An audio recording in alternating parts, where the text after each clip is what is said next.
members of the jury. Threatened, targeted, and trapped.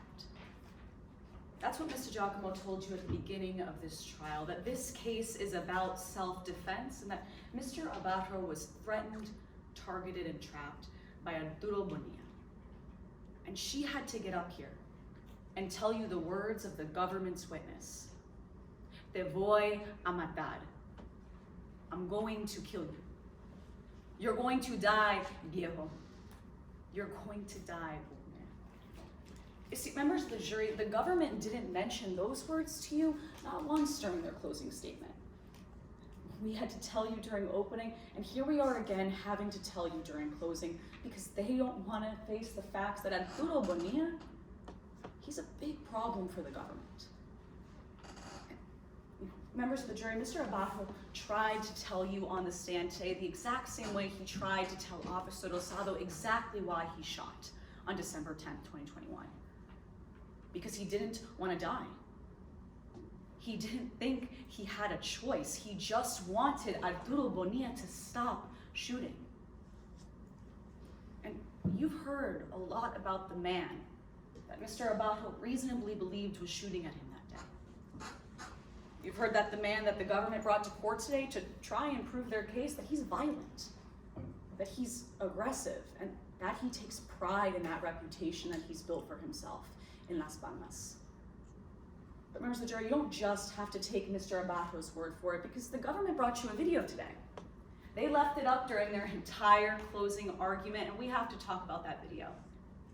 Because that video, it actually shows you that Arturo Bonilla was the first shooter in this case. Mr. Giacomo, can we get that video pulled up? Members of the jury, I want you to listen to this video closely. The first thing we're going to do is show you the first second, and I want you to pay attention to Arturo Bonilla's window. Remember on the stand how he told you he was trying to get away from Mr. Abajo?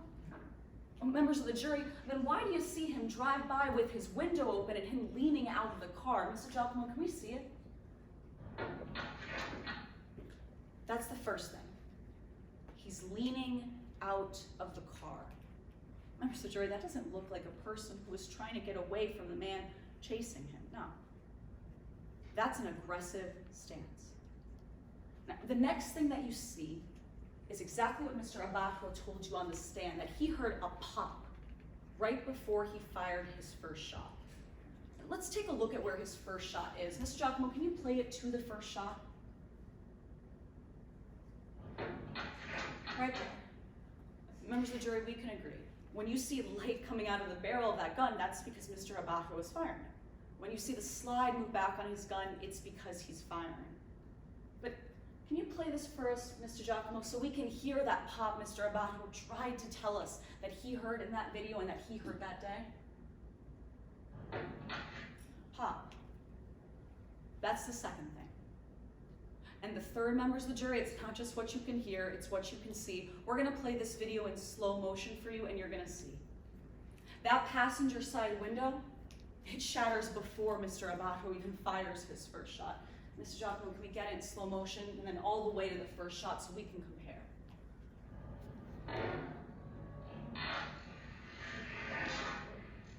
There it is, members of the jury. The truth that the government has been trying to hide from you all trial, and if you're wondering why the government didn't play that video that they kept up in slow motion the whole time, it's because they know. The first second of that video, it shatters their case. The same way that their witness shattered that window when he fired first at Mr. Abajo. Members of the jury, the man you see in that video is not cold and calculated and motivated the way the government has tried to paint him today. No. That's a man acting in self-defense. And it was reasonable. That's so important in this case. Because Judge Flowers will instruct you on the law fully, and she's going to tell you that the use of force is justified when a person reasonably believes that it's necessary to prevent great bodily harm or injury. Was it reasonable for Mr. Abajo to believe that he was in fear of great bodily injury when Arturo Bonilla rammed the back of his car? Was it reasonable for Mr. Abajo to believe when he heard that pop that he was under fire because the man who was going around the neighborhood saying, "I am going to blow his head off," had been chasing him?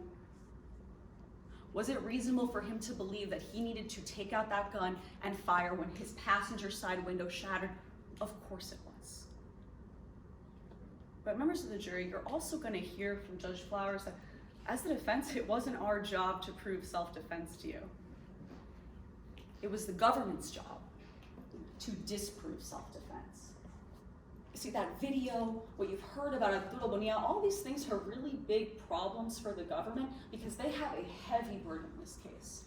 It's the heaviest burden in our judicial system for a reason.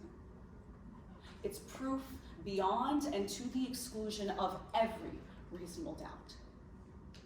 Members of the jury, this case is full of reasonable doubts. That pop is reasonable doubt.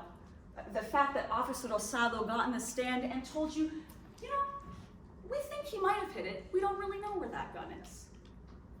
That's reasonable doubt.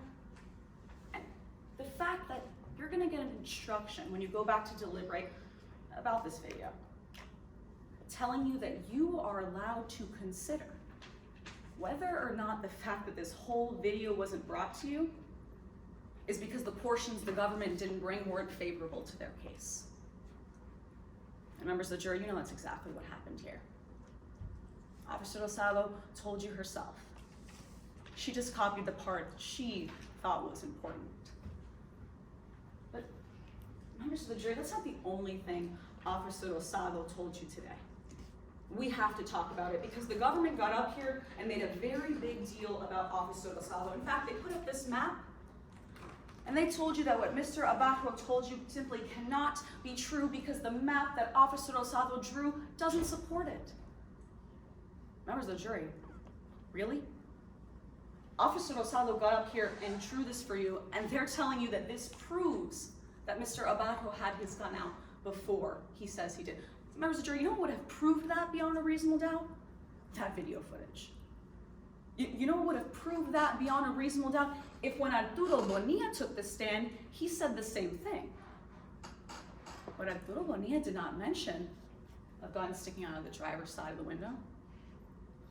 You see, the fact that the government is relying so heavily on Officer Rosado is a problem. Because during the government's opening statement, Ms. Purdon told you, and I wrote it down, Officer Rosado was there. She watched this entire chase unfold. Then during closing statements, Mr. Perez said it again.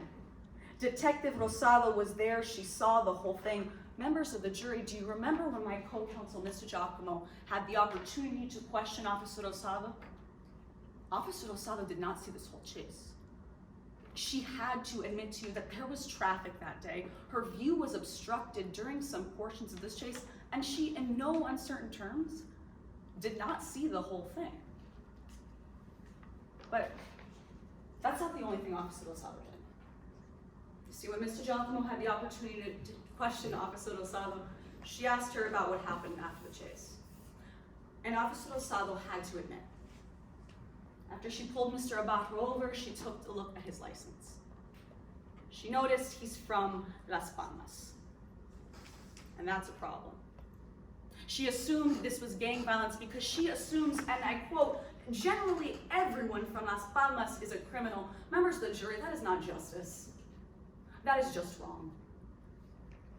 And Officer Rosado did a lot of things that were just wrong during the course of this investigation. Officer Rosado turned away eyewitnesses who came forward saying, I saw this chase. Do you need a statement from me? No, we don't need you. Officer Rosado failed to collect video footage from cameras that she knew were in the area. But she has an answer for that too. She tried to tell you it's because she knows those cameras don't give her good footage, but members of the jury, the least she could have done was try. At least look at the footage. And members of the jury, when you're thinking about all this, you need to remember whose burden it is to clear up those unanswered questions. It's not ours. It's the government's. Officer Rosado got up on the stand today and also had to admit to you that she thought she saw a gun in Arturo Bonilla's hands. A gun. That alone is reasonable doubt. But the government didn't mention that during their closing statement. And Officer Rosado tried not to mention it during her direct examination, but during cross-examination, she had to admit the truth. That's what she thought. So when the officer thinks she sees a gun in someone's hands, what's the appropriate response, members of the jury?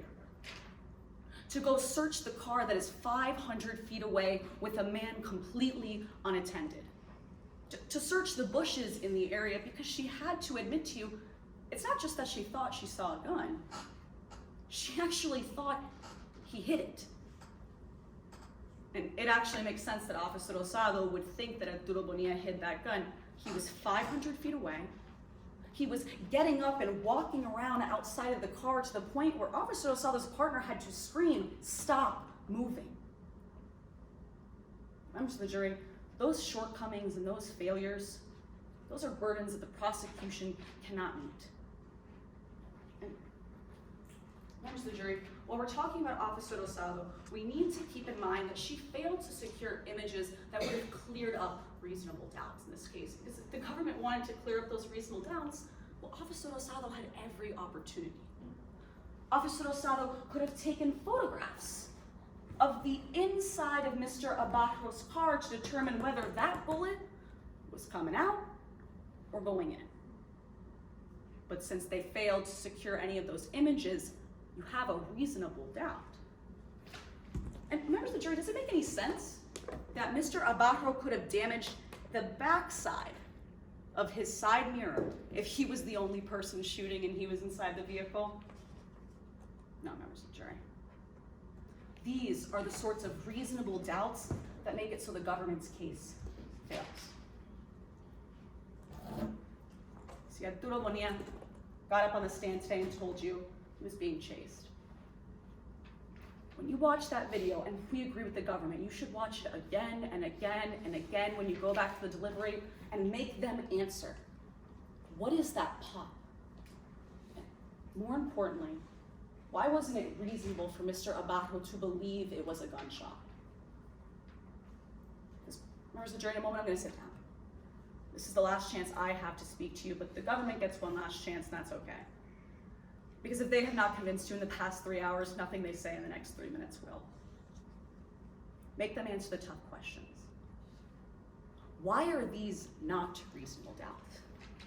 Why would it not have been reasonable for Mr. Abajo to believe he was being shot at when the man who said, "Te voy a matar," you are going to die, old man. If I see him around, I am going to blow his head off. Why is it not reasonable that Mr. Abajo genuinely believed that man came to make good on his promise? Te voy a matar. Find Mr. Abajo not guilty.